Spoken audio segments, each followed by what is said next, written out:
పూరా లోకల్.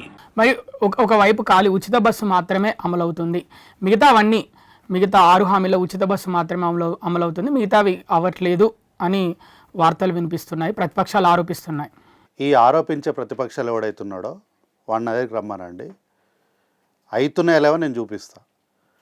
ఉచిత bus already సంక్షేమంలో భాగంగా ఇచ్చేసినాం, ఎట్లా ఒప్పుకున్నారు కదా మీరు.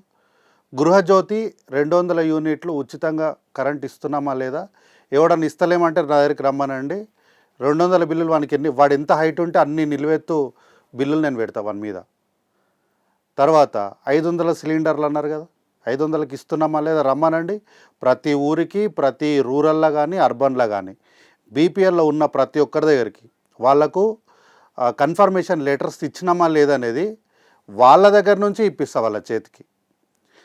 10 months ఆఫ్ గవర్నమెంట్లో మేము చెప్పిన 6 హామీలల్లో ఆల్మోస్ట్ అన్నీ అమలు చేస్తున్నాం, మిగిలిన వాటిని కూడా చేస్తాం. 5 ఏళ్ళ టైం ఉంది.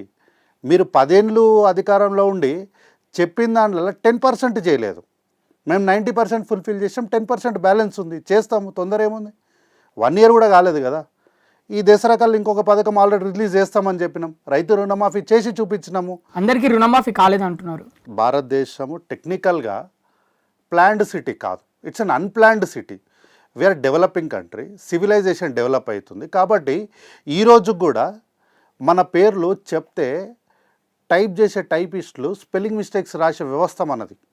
ఈరోజు కూడా తెలుగులో పూర్తి స్థాయిలో యాజ్ ఇట్ ఈజ్గా రాసే టైపిస్టులు లేని వ్యవస్థ మనది. అంటే ఎవరు లేరు అని చెప్పట్లేదు నేను, కానీ అంటే ఈ పొరపాట్లు ఇంకా ఉన్నాయి, టెక్నికల్గా ఉన్నాయి. కాబట్టి ఎక్కడైనా బ్యాంకులలో ఏదైనా చిన్న చిన్న ఇష్యూస్ ఉన్నప్పుడు జరగలేదు, వాటిని చేయమని చెప్పలేదు, దానికోసం కమిటీలు ఇచ్చినాము. ప్రజాపాలన విభాగంలో ఎక్కడైతే మీకు కావాలన్నప్పుడు అప్లికేషన్ తీసుకపోతే అప్లికేషన్లు తీసుకుంటున్నాము.